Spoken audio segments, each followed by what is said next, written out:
How's everyone feeling? Happy Holy? Right? I've been greeted with that so many times today. I woke up not even knowing it and feel really excited to be wearing bright colors for you today. Who's excited to learn about artificial intelligence? Raise your hand. So everyone's excited. Who's not excited to learn about artificial intelligence? Great. I want to first introduce myself, and we're going to see if this video decides to play. Great. All right, we're just going to have to deal with that play pause. Hello, my name is Allie Miller. That is a very large photo of me. But I came here from San Francisco, California. Has anyone been to San Francisco? Silicon Valley? Nice, that's actually a lot of you. I am very active on social media. I encourage you all to take photos of slides that you really enjoy, slides that you want to take home back to your team. My username is Allie K. Miller on pretty much every platform. A bit about me, I am a previous lead product manager at IBM Watson, running product development for our computer vision work, and we'll be starting a brand new job at Amazon working in artificial intelligence in 2 days. So I'm very excited to be here. I'm going to fly back, immediately get started, and can't wait to take everything that I learned from this room back. I studied computer science as well as psychology at Dartmouth, and also have my master's in business from Wharton. And so that's how I approach AI. I think about it from design, from technology, and from business, and try and combine them all. So we're gonna, there we go. Amazing. I do want to give just a nice foundational starter in artificial intelligence. Who's worked in artificial intelligence? Okay, so not that many. What about, who's read an article about artificial intelligence? Who feels like it's overhyped? Too much noise going on? Not that many. If I asked the same question in San Francisco, everyone's arm would go up. So a bit about artificial intelligence and how we define it. AI is really just the idea of a computer performing as if it's a human. So when you think about a human, we have vision, touch, we have ears that can hear, and that's exactly what AI is trying to do. It's trying to mimic what a human would do. In the world of visual recognition, that might be something like color recognition or depth perception. And I'll be giving you a few examples throughout this presentation of use cases that I've worked on. I've worked with over 200 clients in 10 different industries, from manufacturing to agriculture to retail to healthcare, and we'll be talking today about a few of those that I've seen. Artificial intelligence is kind of this big term. The subset of that that we'll really be focusing on is machine learning. And I'm going to demystify machine learning a little bit and make it less magical. All it is giving the computer a lot of examples of something. It learns that as a pattern, as a model. You show it a brand new something, and it decides how it compares against the million things that you've given it before. So one example, you've given it lots of emails that you've gotten from customers, and you've said, these are really angry emails, everyone hates us, these people are about to fire us. And then you give it nice emails, everyone loves us, we did so well. And you teach the computer these two different things, it creates a model, you give it a brand new email that it has never seen before, and it compares against the two. And it's able to say something like, I'm 83% confident that this is an angry email. And it's up to you to decide what to do with that. This is going to be really fun. I'll sing my own background music as it's going. All right, so now we know a little bit about what artificial intelligence is, what machine learning is, and I want to teach you in a very quick manner 7 steps of really how to build AI and how to consider it. So I'm going to be walking through the following 7: problem, scope, team, etc. And here's the great news. 80% of what I'm about to say is exactly how to build a non-AI product. So if you've built anything in your entire life, and raise your hands if you've built something, amazing, you're already 80% a master of building an AI product. And so I'll try and call out a couple of the differences so that as you're looking at each of these different categories, you'll be able to take home what the differences are and figure out how to map that to actually building an AI product. All right, none of this slide is new. Every single one is exactly what you already know. So first step, whenever we're talking about design thinking, agile work, right, it's always what is the problem we're trying to solve. And I'm going to tell you right now, the worst thing that you can do for your organization or team is believe that AI is cool and that you just want to use AI. That is the worst thing you can possibly do. It is always starting with a problem and then deciding whether AI or non-AI is the best way of solving that problem. So always, always start with the user pain point. Doesn't matter if it's AI or not. The second thing, what is the outcome? What is the result that you're craving? And it could be numbers-based. Generally, it is when you're like looking at a spreadsheet and you decide that a number that you're unhappy with, you want to improve. An example is I worked with a retail company, and they were actually having a lot of store theft issues. And their store theft in one city was much higher than every other city. So the outcome that they wanted was to reduce theft by 10%. They decided to use AI for that. Another example might be in manufacturing. And so you have a lot of items coming off the assembly line. Some of them are damaged. You don't want to sell those. So an outcome that you might be aiming for is, improving exactly what product comes off the line and reducing quality assurance time by, say, 15%. So deciding that outcome ahead of time. And the last, again, nothing new, is meeting your users. I do want to ask, who works in user experience? Who's a UX person? Okay, design, general design. Okay, how about software engineer? Wow! You guys should all work with me. Okay, software engineer. What about business leader? Couple hands. What am I missing? Anyone that I didn't get? Great. All right, so the last would be meeting those users and speaking to them. And that's really where the design comes into play, developing those user personas. I think we might have lost it. I'm happy to make it all up from here. We already know the next 6 categories. Oh, just died for a second. Great. I will talk less. All right, so problem, that is step 1. We're already done. Item 2 is scope. Number 1, again, not AI specific, is there a timeline that you absolutely must adhere to? That will usually drive constraints that you need to play within. For example, if you're in agriculture, do you want to get something finished by the time the next crop season rolls around? If it's retail, and you know that a lot of people buy items on Saturday, do you want to release on a Tuesday to make sure that it's up and ready for them? So thinking about timeline, what constraints you have to build within.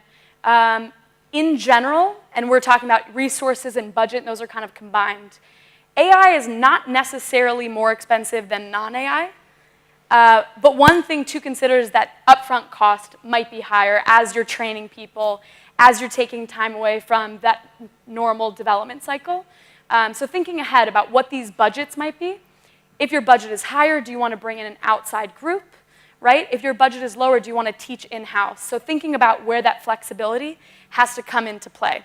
And always, I know it's blocking right now, add a buffer. I'm sure you guys have seen that. Whenever you're coming up with a budget, add 20%, be safe. All right, team, here is where we really start to get into the differences between AI and non-AI. And I see a lot of phones out. That's really good. Number 1, machine learning is a skill. It's not a random talent that I woke up and was like, oh, now I know machine learning. It is very much something that you need to learn. And so whether you're hiring outside, which again might be more expensive, or teaching machine learning in-house, you absolutely need to have that expertise on your team. Generally, as I've worked with several teams, the ratio tends to be 1 machine learning engineer to about 3 to 5 full stack software engineers. The more software engineers needed, the more difficult it is, right? The difficult the architecture or infrastructure needed. So I've seen ratios of 1 to 3, 1 to 5. Diversity and bias. This is a huge topic happening in Silicon Valley right now as we're building artificial intelligence products. One of the worst things that you can do is have your entire team be 25-year-old, white males who all went to the same school, who all work at the same company, who all worked at the same company before that. So as you're thinking about how to build these teams, think about things like age, gender, what city, what country. And a lot of pieces around this might be where you want to release the product. If the product is 100% focused on Bangalore, you should absolutely have people from Bangalore on that team. If the product is for the US, you should have Americans on that product, right? And as we think about more global, larger products, that is why it is so important to have diverse teams. For example, the last team that I was on at IBM, which was building multimodal artificial intelligence, our software team alone was from 5 different cities. So these are things that we have to think through, right? How do we bring remote teams together to be able to enable that diversity to help fight bias? And the last, and this is kind of why I had you all raise your hands, every single one of you should be on this team. It's not just engineers, it's designers, it's product owners, business, even things like finance, legal, marketing, sales.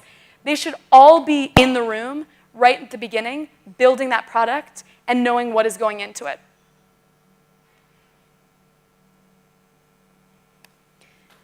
Data, this is another big one, super different between AI and non-AI. Because frankly, when you're not building an AI product, you might not actually need data going into it. You might be testing hypotheses, getting out there and testing.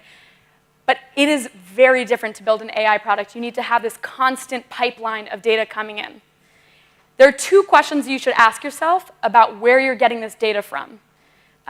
Let's say that this is a popular use case on YouTube that a lot of AI people are talking about. Let's say you're driving a car and there are security cameras on the street and you just need to be able to read a license plate. And maybe every time you pass a city boundary that you want to be able to see what that license plate is. Pretty easy, right? But as you think about this, you're thinking, what if a car is dirty and I can't see the license plate? What if they go 20 miles an hour? What if they go 90 miles an hour and my camera can't catch that fast enough? What if there's a motorcycle blocking the front of the license plate? So these are all things you need to think about to build a big enough data repository to be able to know what you're about to see. So 1, what is the source of your data? In the example that I just gave about traffic, maybe it's those traffic cameras, right? If all you had was someone standing in front of a car like this taking the photo, that would look nothing like what you're getting from those security cameras and from those traffic cameras. So your model would not perform well. Second question you need to ask is it owned? Is it proprietary? Do only you have access to this pipeline? Because if someone else has access to it, they're going to be able to build your exact product in probably half the time that you just did. So when you can, think about when you can bring in a unique pipeline, something that only I own. So maybe you sign a contract that gives you exclusive rights to the traffic cameras. Maybe you send out a team of 10 people to take 1 million photos each, and that's so much work that no one else would do it. So start to think about really how it can build unique pipeline. Second is good data, right? So sourcing, that's like where do we actually get the photos from? Cleaning up the data. So if you're thinking about that traffic camera, a lot of the time it's taking photos. There's not a car there, an animal could be walking by, right? And that might be noise, right? Like photos that you don't need. That might be noise that you actually need. Because as a car is coming through, you want to know when it's a car and when it's a human and when it's whatever. But if there's noise like a bird is in front of the camera and is blocking it, maybe that's stuff that you want to clean out. And so thinking through who is actually going to be annotating this data, who's running quality assurance, how are we making sure that these 1 million photos are perfectly labeled? Because if there's even one small error, that could expand when you're actually building your models.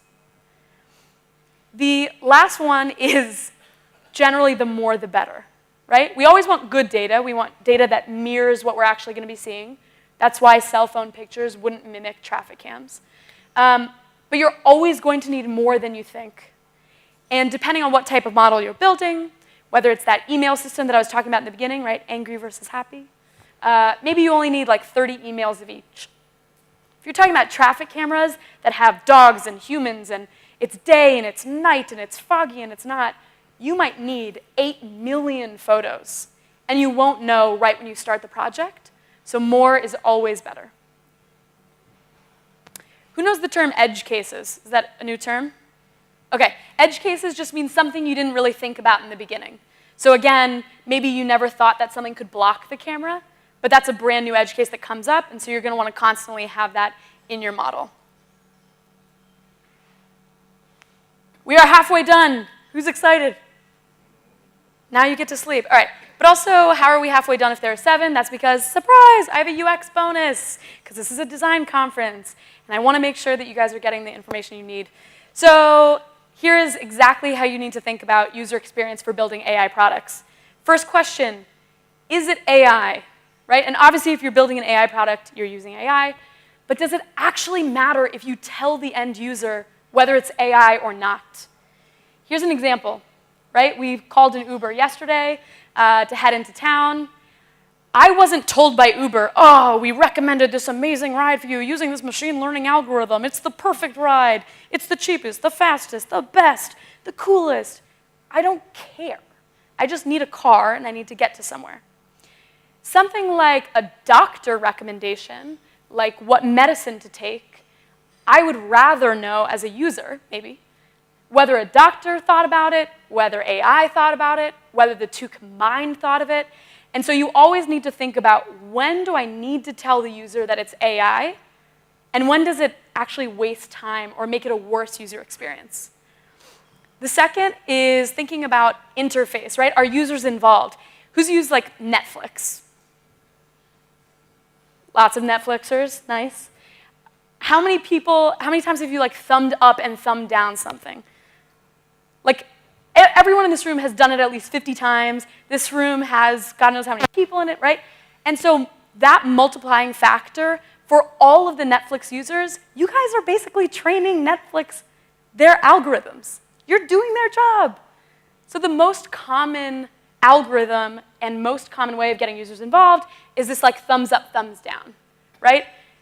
We gave you this answer to this chatbot question. Was that the answer you wanted, or did we completely mess it up?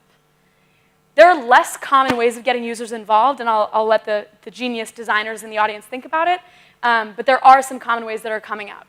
And then the last one is more transparent always better? So let's say that Uber decided to tell everyone that they were using AI in their car recommendations. Is it really important for you to know that it's AI?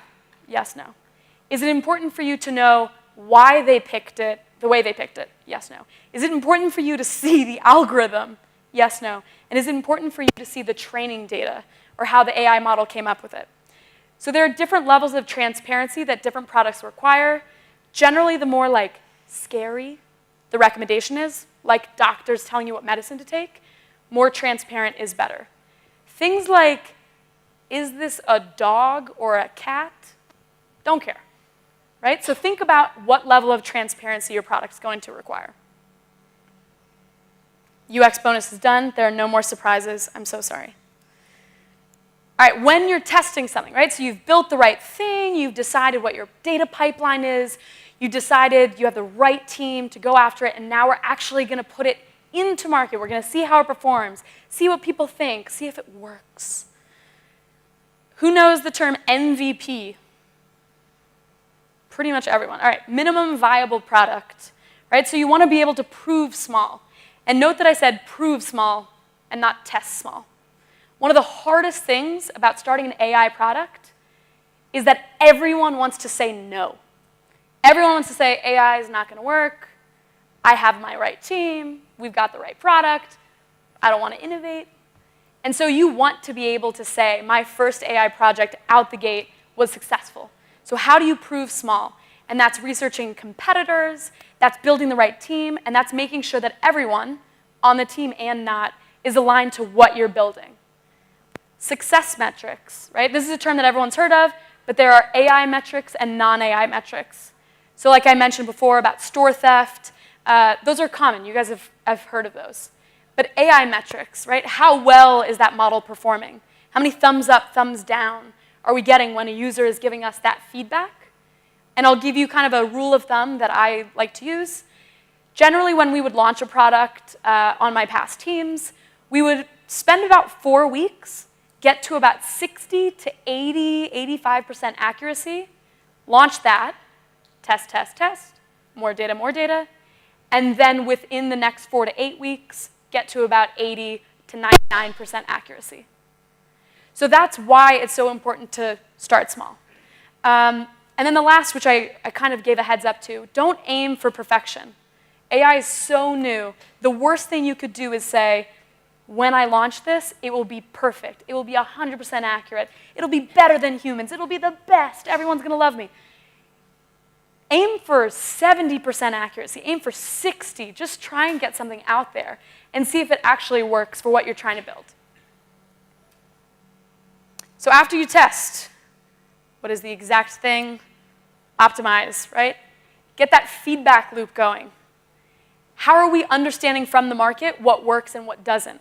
How are we understanding from the team of whether people like it or not? Are we building more AI projects or not? The biggest thing that you need to do is treat mistakes with care. A lot of AI projects right now, when I said that there's imperfection, when you're wrong, make sure that you're building that back into your algorithm, right? So if it was deciding between a dog and a cat, and it gets a picture of a cat, and it's 99% confident that it's a dog, bring that back in as trading data, teach it that it's a cat, and keep optimizing. Something that people might have heard of is continuous feedback loop. That's when every single new image coming in, right, is updating the model. You also might have heard of batch updates. Maybe it's at the end of every single day, at the end of every single week or month, you're doing a full retrain. And it totally depends on cost and how your team's aligned. Data lifecycle. Big topic in Silicon Valley is data is king. It used to be that content is king, now it's data is king. We want to have that constant stream. So if I was talking about those traffic cameras and you decided to have people manually go out and take those photos, if you don't have that happening all the time, your data stream is going to dry up. Someone new is going to come in. Someone's going to take over that product, make it better, and they'll have set up some sort of constant stream. So you can't just bring it in and let it die. You always have to be thinking of how to refresh it. Can it be automated, right? If you're manually sending people out, that's going to be really hard to keep it automating, and you're going to always have that cost. So how can we automate that flow? And the last is don't silo it. You always want to have it when AI makes a decision that it then does something else, right? If we decide that an email is angry, I'm not just going to sit there and be like, that's amazing, it's angry, AI got it right, now I can go on with my job. No, what you want to do is take those angry emails and get it dealt with faster, right? If someone's happy, I don't need to reply within 2 seconds saying, oh my God, thank you so much, thanks for your nice email. No, you want to deal with the person whose car is on fire. You want to deal with the person whose crops just died. You want to deal with the person whose manufacturing line is broken. So figuring out what to do with those angry emails or the results of really any AI model and deciding how to triage it is really important. We're on our last step. How are we doing on time? Good? Great. I wanted to leave ample time for questions. Last step is scale. And a lot of people, when they think of scale, they think about more money, right? All I want is more money. How do we grow it? How do we go to more cities, more countries? How do we get more users, right? Scaling AI is not always about more money. It could be about a more accurate model. It could be about making something more robust, less brittle, so that competition can't just come in and steal your idea. So things like, are there new features that you should be thinking about? Should you combine computer vision with natural language? Should you combine facial recognition with emotional sentiment so that I can tell, sir, you've been smiling most of the time, right? So do I want to know that you are more engaged than someone who was on their phone? Thinking about how to add those new features will only make your product better. And again, always using more features to solve a problem. Combining tech, that's like the next big topic. Everyone's talking about how do I combine IoT, Internet of Things, with AI and make sure that everything's running on the edge so that we're not sending everything up to the cloud. And so that is a really popular topic that's happening right now. How do we bring more things together, hardware plus software, to be able to build something even better? And the last topic of scale is to not be lazy. You got to check in, see how it's going. You can't just put AI in the corner and say, I've done my job, I did AI, everyone said to do AI, I did it, and now I get to quit. Right? Check in every few months. In the beginning, it'll be every day, then every couple weeks, then every few months. At no point should it be every year or every few years. So thinking about, is it still valuable? Right? A year ago, someone might have built something that no longer makes sense today. And that could be it needs new data, it needs new features, it's not robust enough, someone came in and beat us. But thinking about how it can constantly be improved. And the last one is that all of these big tech companies, and all of you as well, are building new products all the time. And so making sure that you're always having at least one person on your team keep a pulse on what is new in the market so that you're always using the best and brightest tech out there. So we finished all 7 steps, cough, cough, 8 steps. And this is the summary. So if you have been sitting on your phone the entire time and you just want to make sure you have everything, this is that final summary slide. So again, thinking about problem. Who are you helping? Why are you helping them? And making sure that everyone's on board about that, solving that one problem. Scope, what are the constraints? Thinking about team, resources, budget. When you're thinking about team, how do you align everyone to get the job done? How do you keep it diverse? How do you keep it multifunctional? Data, we call this the fuel of the rocket engine. Engine won't take off unless there's fuel and unless you're constantly giving it fuel. So where is that data coming from? What is the source? Is it unique? Is it yours? How long does it take? Can it be automated? Testing. Will it work? I need to prove that it will work. Start small. Start imperfect. Optimizing. How can we make it better? How can we grow it so that it's something that is valuable and robust? I know I've said the word robust about 6 times. I'm sorry. And lastly, how do we scale it? How can we grow this project, both for more revenue, more users, or frankly, just a better AI product? So those are all the steps. I'm going to throw up this strangely large photo of myself one more time, just so that you get my LinkedIn and Twitter information. And I'm so grateful. I've never been to India before, Canada Gotila, so we're going to have to go in English for the questions. But I really appreciate it. You guys have been so engaged, and I welcome 15 minutes of questions, which is exactly what I wanted. This is the only AI session, so I wanted to make sure that you guys got your questions answered. But thank you very much for your time.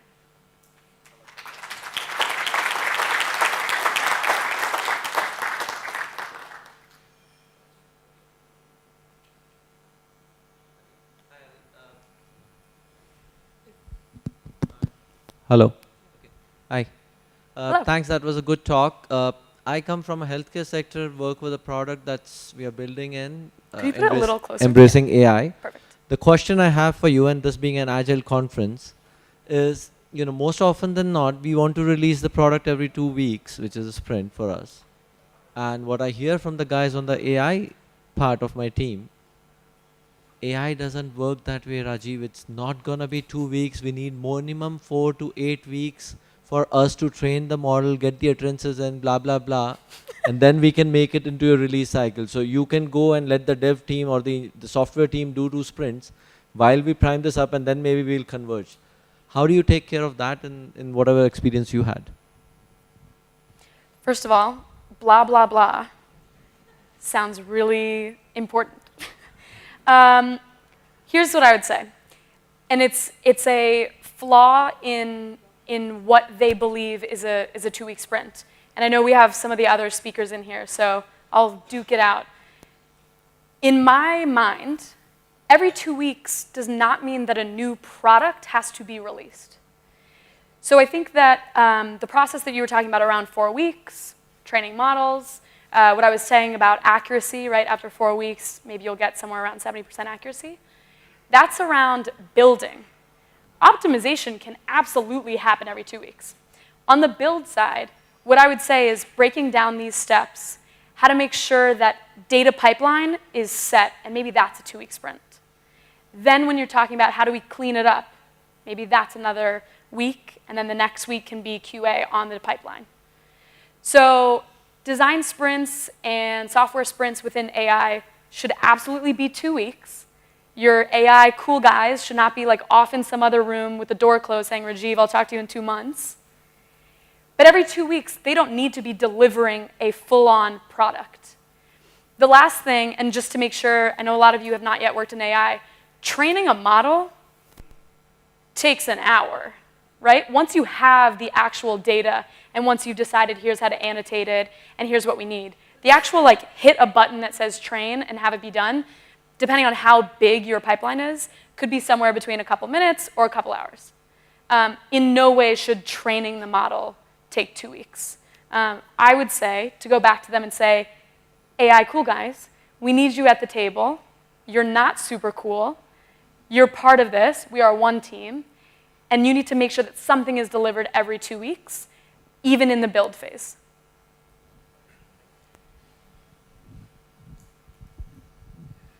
Thanks, Allie. That was a great talk and gave a good overview of what AI is. And so for the software engineers in the room, one of the technical practices that we rely on heavily is test-driven development.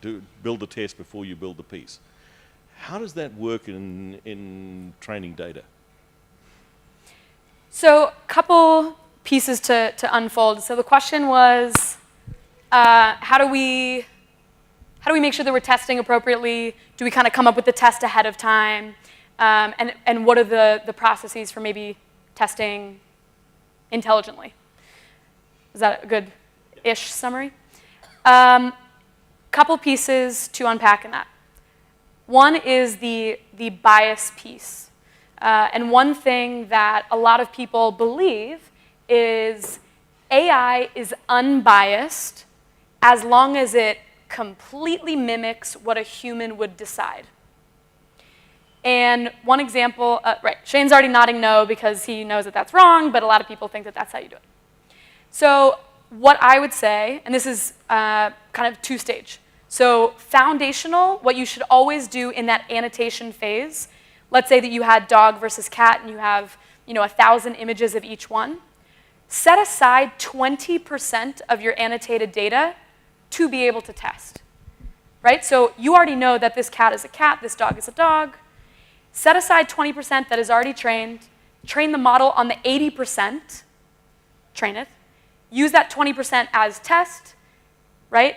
Like not all at once, one by one or 5% at a time, and see how well the model performs. If you realize that after going through 100% of your data, that you're 30% accurate, that is abysmal.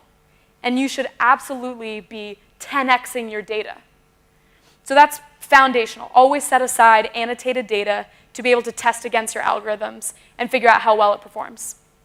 The second piece, which is kind of this mimicking humans, which I just said you want to be able to test against, is that humans don't always pick the right thing. One of my favorite examples is in the courtroom. I believe this was a US study. In the courtroom, judges decide more favorably, they let people off more, after lunch. Right? So if you're getting arrested, maybe you're going to go to jail, maybe you're going to go to prison for 15 years, if your appointment, if your court date is at 2 p.m., what's up? Yeah, that's awesome. I mean, it's not awesome that you're going to court in the first place, but if you're going to go to court, go to 2 o'clock. And bring a sandwich, there we go. And throw out crackers into the crowd. So that is something where a human's decision is not always what you want to mimic. And so one way to build into that is having multiple humans see what the output of the algorithm is to say whether it's thumbs up or thumbs down. And frankly, that's why Netflix so often will ask you for recommendations, because they're doing it to millions of people, if that makes sense.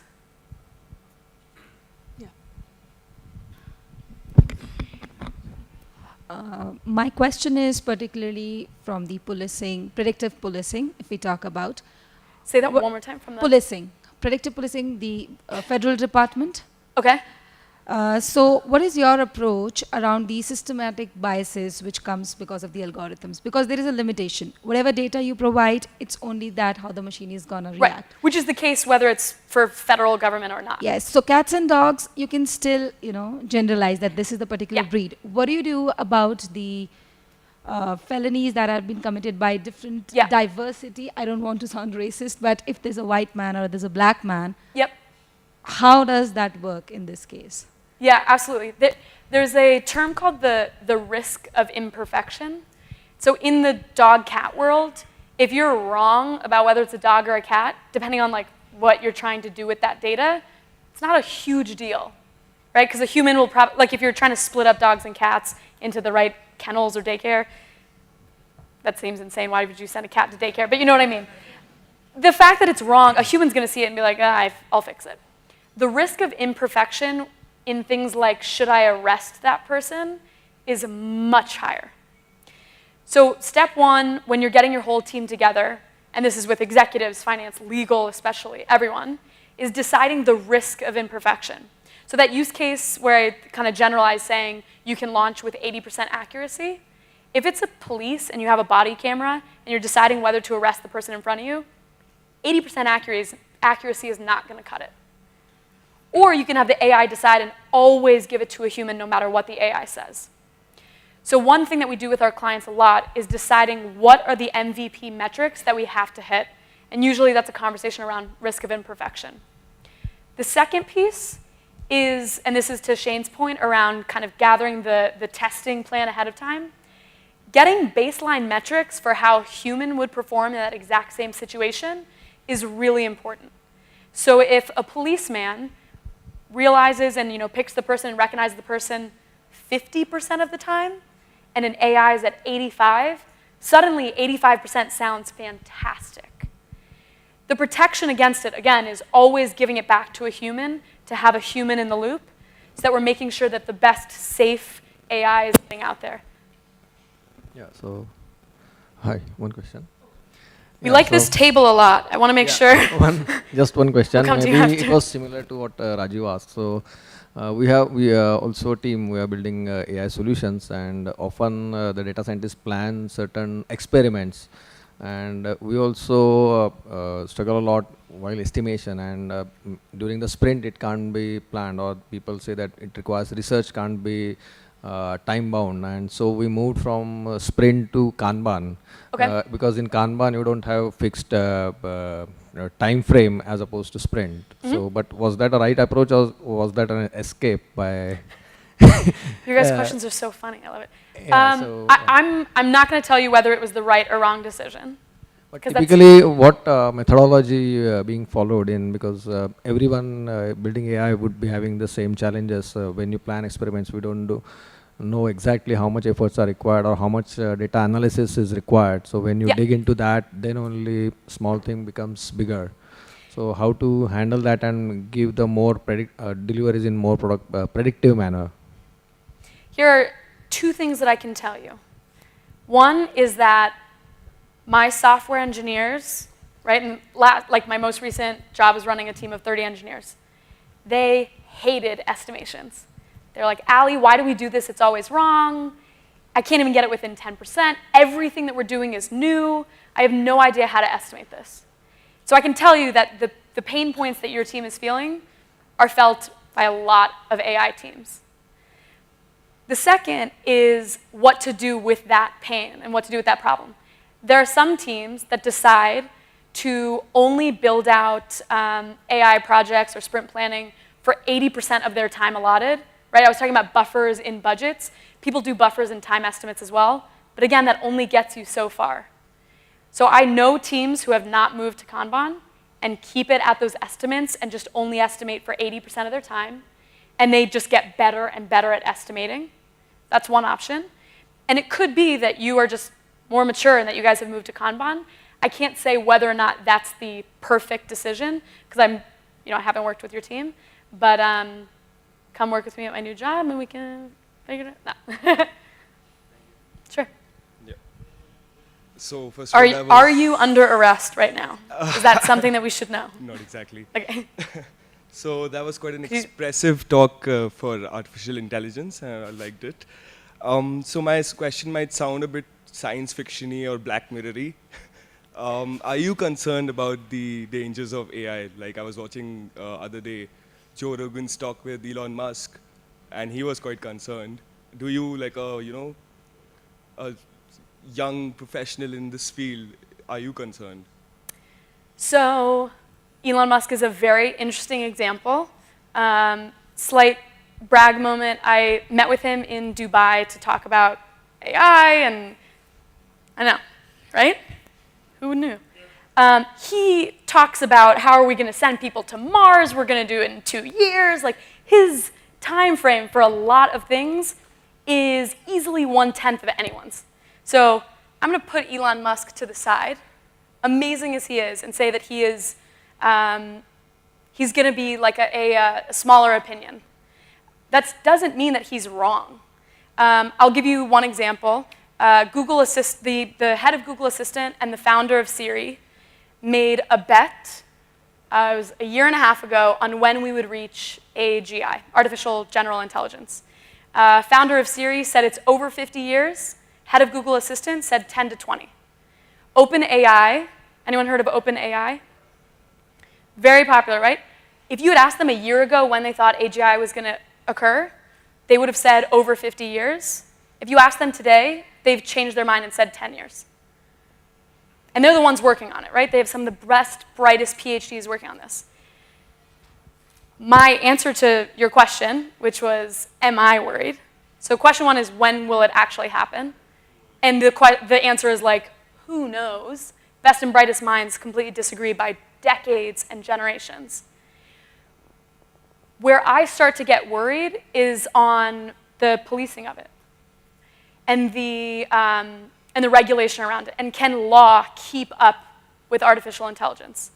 We start to see things like self-driving cars. Are we ready as a society for that? And Elon Musk has said, it'll take at least about 35 years for every car on the road to be replaced by self-driving cars, just based on how long cars last and how much they'll be in technology, all those things. So my biggest worry is actually on the law side, and that's one reason why I encourage you all to participate in law and ethics talks. So I go to a lot of government meetups. I've addressed the European Commission about AI and the future of workforce and the future of education. So the way that I feel okay about it is by getting involved in those conversations and making sure that safety and policing is happening right now and not waiting until it's too late. Hi. Yeah, hi. Yeah, the microphone doesn't help because it's from everywhere. No problem. So you said that you'd worked on about 100 AI projects till now? Yeah, I would. Maybe it's like 250. Oh, okay. Yeah. So can you just give us a couple more examples of some interesting AI applications? Sure. Other than the ones you've mentioned during this talk? One of my favorite examples, because it's hilarious, is a cognitive nose that IBM originally built just kind of as a fun research project. And they were testing it on pesto and seeing if we could pick up all the scents. And it's now being used to track air pollution in Beijing. Right? So even things that are kind of like fun, researchy, and can move into great use cases. Another one that I love was the measurement of pigs and trying to figure out whether pigs were ready to be slaughtered. And looking at cameras to be able to predict how big the pig was, so that you didn't have to individually weigh every single pig, and using computer vision. Last one is damage analysis is incredible. So we had one about cell phones coming off of product lines and using an automatic camera to be able to see whether there was a scratch that was 1 millimeter long. And so knowing whether that phone had to be fixed or whether the phone could be immediately thrown out. Yeah, banking is an awesome use case. One of the best is around like pre-fraud detection. So if you're using, I know exactly, what's your name? Say it one more time. Vivek. So I know how Vivek has been spending. All he buys are t-shirts, right? Vivek is all about t-shirts, and now all of a sudden he's bought a car. Not that weird, because people only buy cars once every 20 years. But if all of a sudden he's buying 1,000 max, that would really trigger something. And so fraud prevention is one of the biggest use cases in banking. Two more that I'll quickly say is ATM vestibule safety, trying to pre-predict whether someone is going to detonate a bomb inside of an ATM vestibule, so using video vision to figure out whether that would happen. And face recognition at ATMs is kind of what everyone tries to talk about, so you don't have to type in your PIN or scan your card. We've run out of time now, so you need to take the Yeah, questions I'll be off the standing session. outside, and I'll be wearing this exact outfit, so you can come find me. Yeah. Thanks a lot. Thank you so Allie. much. Yeah.